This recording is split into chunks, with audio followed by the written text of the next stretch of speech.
संस्कृत भाषार आध्यात्म साहित्य जोग वासिष्ठामृतर गोटे श्लोक को श्री अच्युत सरल भाव आम मान पाखरे लिखि जाइछन्ति।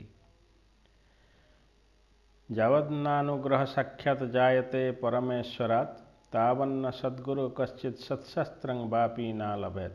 अर्थात परमेश्वरंकर साक्षात अनुग्रह बिना केही सद्गुरु बा सत्शास्त्र लाभ करिपारे नाही। संसार रे सद्गुरु मिलिबा अत्यंत कठिन, पुणी तांकु चिन्हिबा मध्य ततोधिक कठिन, तांका प्रति निष्ठावान हेबा आहुरी कठिन। सेही भली परमेश्वरंकर कृपा लाभ बिना केही आध्यात्म मार्ग रे श्रद्धावान होई पारे नाही।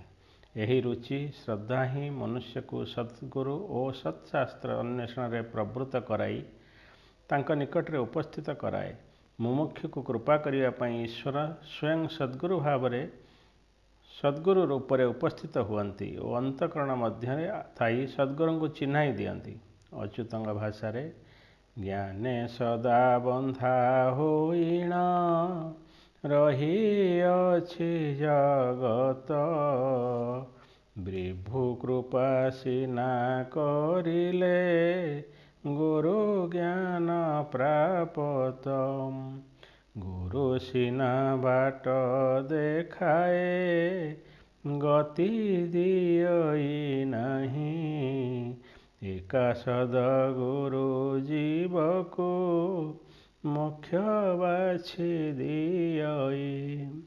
अधिज्ञान वेता ईश्वर रही जगत कर्ता, पुण्यटी संचय होइले जीव होई बेता। समस्त भावरे थाइण एक भाव रखई, सद्गुरु नाम जगते प्रत्यक्ष होई थाई। सेवा श्रद्धा ओ भक्ति जहीं धरी खोजिले, बहु कष्टे सद्गुरुटी कृपा करई भले। सबु विद्या मध्य सार जे आध्यात्म विद्या होई, सुप्त शरीर रे जाग्रत दिन अच्युत कही।